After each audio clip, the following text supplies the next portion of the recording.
tout le monde et merci d'être là. Jason pour jaser, Conversation au Saint-Jean est une initiative de la communauté francophone accueillante.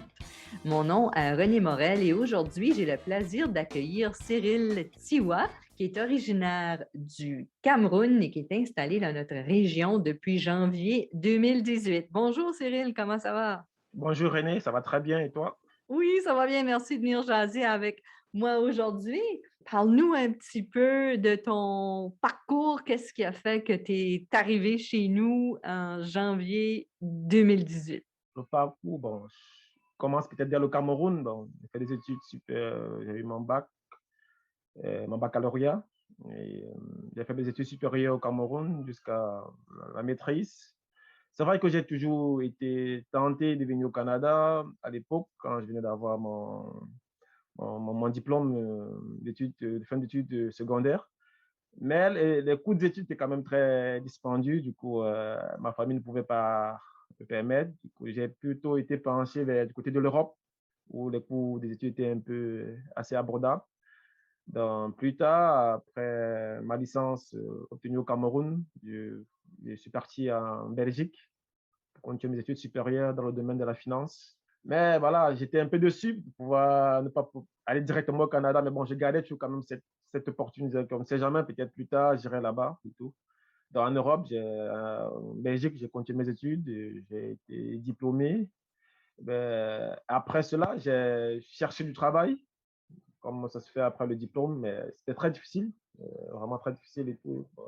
Et là encore, je me suis dit, bon, je vais regarder du côté de l'Amérique, du Canada. Donc, il y a des sessions d'information qui sont organisées par le gouvernement provincial et fédéral en Belgique, à Bruxelles. Déjà, c'est la première fois que j'entendais parler du Nouveau-Brunswick. Je connaissais le Canada, je connaissais le Québec, l'Ontario, mais C'est un secret bien gardé. ah oui, ah oui, donc j'étais un peu très surpris par ça et puis très curieux de savoir ce qu'il y a au niveau, bon, parce que vous dites que c'est une province bilingue et tout, très curieux, donc je suis allé et puis plus tard, j'ai passé l'entretien aussi avec l'entreprise qui était sur place, puis, on aura les résultats plus tard, donc j'ai été pris cette entreprise, donc voilà, c'est comme ça qu'a commencé toutes les démarches et je pense 7 mois après, j'ai pu avoir mon permis de travail et puis venir au Canada. Alors, tu es arrivé pour travailler dans une usine dans le Haut-Madawaska et tu es arrivé l'hiver. Oui, effectivement, je suis arrivé en plein hiver. Je suis arrivé exactement le 15 janvier 2018, côté de Montréal. J'avais oublié ce jour-là parce que à la sortie de l'avion, le thermomètre c'était -30. Ça, malgré que je venais de l'Europe, j'avais connu l'hiver, mais pas jusqu'à ce point-là. Alors, c'est un choc météo. Ah oui, oui, c'était. Non, mais bon, l'hiver canadien, quand même, il est très spécial, quoi. Tu es habitué maintenant, ça fait plusieurs hivers que tu passes au Canada. Oui, oui, oui, bien sûr, bien sûr, bien sûr. Mais bon, c'est toujours quelque chose quand même d'exceptionnel, quoi, le foie canadien, quoi. Oui. Et puis, est-ce que tu as vécu ce qu'on appelle un choc culturel quand tu es arrivé? Oui, oui, bien sûr. Je pense que c'était surtout au niveau de la langue, de l'accent. C'est vrai qu'on parle français de ce côté-ci, mais l'accent était vraiment différent. Et au début, j'avais beaucoup de mal à comprendre quand on s'adressait à moi. Donc, et avec le temps, c'est clair que ça s'améliore, ça va très vite. On commence à s'habituer, les expressions aussi, les choses comme ça. Alors maintenant, tu ne nous fais pas répéter. Tu comprends une grande partie des expressions de la Oui, région? oui, merci bien. Je pense à 80% quand même, je pense, avec ça, les collègues. Oui, oui, mais on parle vite aussi. Oui, oui, oui, oui. Bon, quand j'étais en Europe, déjà, là, ça parle aussi vite. Et donc, pas la vitesse qui était un problème, c'est surtout certaines expressions, en fait. Je pense que des expressions qui sont propres de la région qui étaient un peu difficiles souvent à comprendre. Mais avec le temps, Ouais. ça devient l'habitude. Alors, le Nouveau-Brunswick est officiellement bilingue en français et en anglais, mais c'est aussi le cas au Cameroun. Oui, exactement. Le Cameroun est aussi bilingue. Je pense que dans le monde, c'est les seuls deux pays au monde qui sont officiellement bilingues, le Canada et le Cameroun. À l'inverse du Canada, le Cameroun, la communauté anglophone est minoritaire. Sur 10 régions, il y a 2 régions qui sont anglophones. Je pense qu'au Canada, c'est un peu l'inverse. Oui, c'est ça. Puis au Cameroun, par exemple, il y a des dialectes, des langues originales aussi. Oui, exactement. Au Cameroun, on a plus de 250 dialectes. Et spécialité du Cameroun un peu, c'est qu'il n'y a pas un dialecte qui réunit tout le Cameroun, qui est parlé par tout le monde. On a des dialectes seulement au niveau de nos communautés. Et sur le plan national, il n'y a que le français et l'anglais qui est entendu par tout le monde et différentes communautés. Dans ton cheminement au Canada, tu as maintenant la résidence permanente et tu portes plusieurs chapeaux. Ta vie a un peu changé depuis que tu es arrivé au Canada. Tu es marié, ta femme est venue te joindre et maintenant tu es papa. Ça, c'est un chapeau. Oui, effectivement. Je suis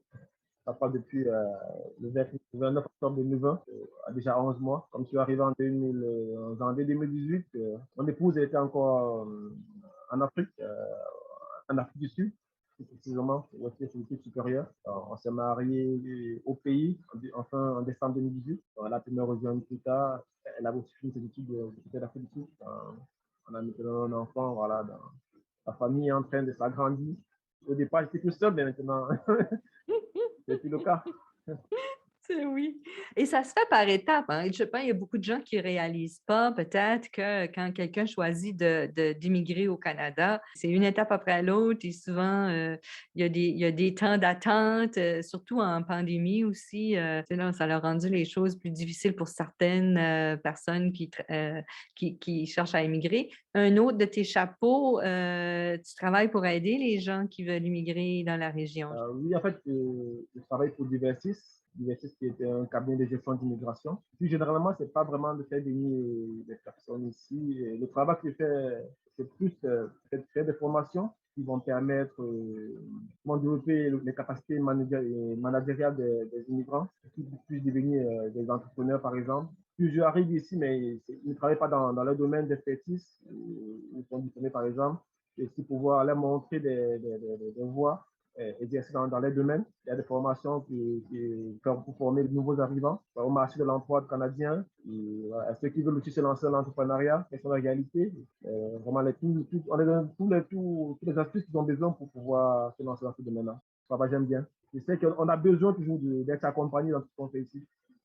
C'est très important. Ça. Et le travail que tu fais là comme contractuel chez Diversis se rapproche plus de ton domaine d'études, de ton côté professionnel. J'ai fait gestion, j'ai une maîtrise en gestion de projet. Et vraiment, c'est sur les projets qu'on travaille, vraiment dans mon domaine d'études. Et tu portes d'autres chapeaux aussi, peut-être il y a des gens qui t'ont peut-être vu dans la rue se promener avec un sac, tu as un autre travail aussi. Exactement. Je suis aussi facteur sur appel, Post Canada, Edmonton. Voilà. Il m'arrive d'être facteur, il m'arrive aussi de travailler au dépôt, sur le courrier, les paquets, tout ça. C'est un très bon travail. Le cadre est très agréable, je travaille à Edmonton. Ça m'a permis aussi de connaître toute la ville. Quoi. Il y a qu'une rue que je ne connais pas dans la ville de Edmonton. Déjà, la ville n'est pas très grande, donc c'est là, quand tu es sur appel, tu n'as pas une route définie. Tu peux être appelé à remplacer les facteurs à temps plein un peu partout. Donc, je connais pas mal d'endroits ici.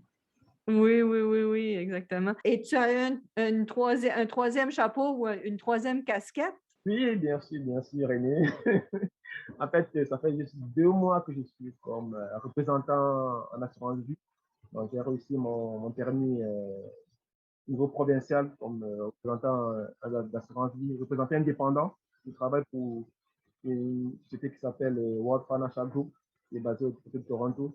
Donc, nous, on vend des produits d'assurance vie. Et ici, ce qui est le plus important dans ce qu'on nous fait, c'est qu'on éduque les familles sur l'éducation financière. On apporte l'éducation financière aux familles qui en ont besoin pour voir au niveau des assurances, au niveau des investissements, des choses pareilles. Donc, et ça se rapporte toujours avec mes études en finance que j'ai fait par ailleurs. Donc, on peut dire aux immigrants qui arrivent que même si vous commencez avec des boulots précaires, pas avec votre formation initiale, soyez juste patient.